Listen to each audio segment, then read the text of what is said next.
Na estimativa do valor crítico da CSM, vamos utilizar a abordagem de Monte Carlo, né?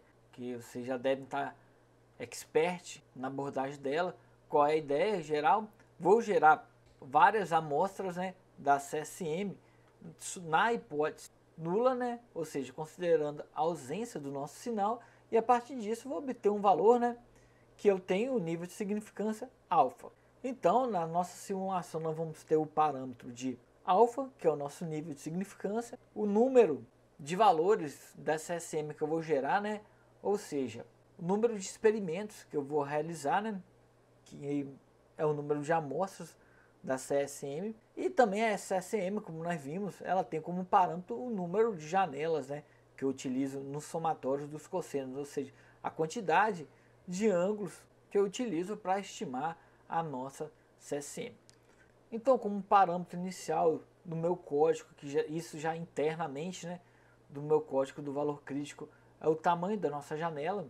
Eu utilizei 32, mas fica a critério para o valor que você quiser utilizar. Lembrando que esse valor aqui não vai fazer diferença nenhuma no valor crítico que você vai gerar. Eu utilizei 32 porque quanto menor o valor da janela, mais rápido vai ser o nosso algoritmo para a estimativa do valor crítico, né? E 32 foi o menor valor que nós já testamos, no qual não vai interferir diretamente na estimativa do valor. Já testamos valores menores, então teve um errozinho no valor crítico, mas valores superiores irão apresentar o mesmo valor do que 32. O BIM, eu quis escolher o BIM 7, ou seja, vou analisar a frequência 7, depois vou entrar em detalhes, também não faz muita diferença nisso, só tomar o cuidado de não escolher o primeiro BIM, que é da frequência DC, né, para evitar analisar a frequência DC, que é a frequência igual a zero. Aí eu acabei escolhendo 7, que normalmente fica na metade, né, considerando que eu tenho um espectro para 32 pontos até do ponto 1 ao 16, eu acabei escolhendo 7. O vetor que vai armazenar os valores de cada um dos experimentos, e aqui está o nosso experimento, né? Cada um experimento desse, eu vou gerar um valor de CSM na condição H0. Então, o primeiro passo, eu gero um sinal aleatório com distribuição gaussiana, sendo a dimensão desse sinal tamanho da nossa janela vezes o número de janelas, né? E depois desse meu sinal, né, desse valor aqui, ó, eu aplico a CSM. Lembrando que o valor aqui ó, que está armazenado em auxiliar é o valor da CSM para todos os bins de frequência. Então eu vou ter ali um vetor de CSM de dimensão 32, que é o nosso número de pontos, e desse vetor 32 eu só quero analisar a frequência do bin 7, né? Então eu só pego o valor do bin 7 e o armazeno aqui. Vou realizar isso várias vezes até obter N runs medidas de CSM. Uma vez obtido esse valor, né, então eu calculo o quantile dessa minha população por um valor P, né, de 1 menos o nosso alfa, obtendo assim o valor crítico de Monte Carlo. Então deixei aqui escrito Monte Carlo. Tem como otimizar esse código da parte, eu posso considerar os outros bins também de frequência, né, que já são tudo, como é tudo gerado a partir de uma hipótese nula, né, então todas as frequências é o valor da CSM para a hipótese nula, ou seja, então eu posso considerar todos esses meus valores no cálculo da ORD.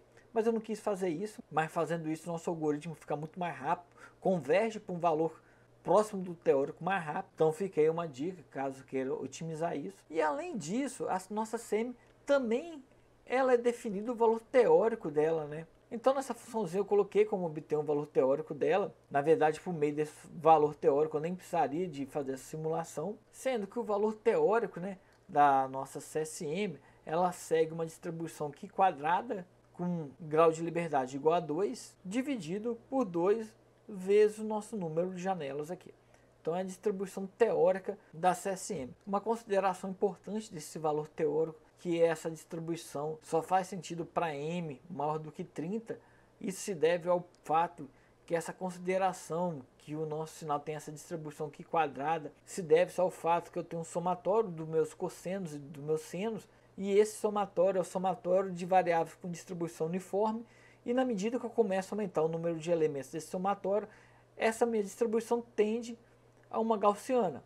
E normalmente valores acima de 30, né, ela já converge para gaussiana. Ok? Isso são detalhes que eu acho que não vai fazer tanta diferença para nossas aplicações, né? Já que vamos usar esse valor de Monte Carlo que ele já considera isso aí. Quis passar isso mais como informativo para você, ok? Então tem aí, o nosso valor crítico eu rodei para 1000 amostras em N runs, né? Observa que aqui é o nosso valor teórico e o nosso valor de Monte Carlo tem uma oscilaçãozinha, né? Uma vez é um pouco maior, outra vez menor, já que o Monte Carlo é um valor estimado a partir de uma amostra. Então, quanto maior o valor do meu número de amostras, mais próximo ele vai convergir para o nosso valor teórico. Então tem aqui eu aumentei o nosso número de amostras, vê que os dois valores críticos já convergem, com a única exceção quando eu tenho um valor muito pequeno, né?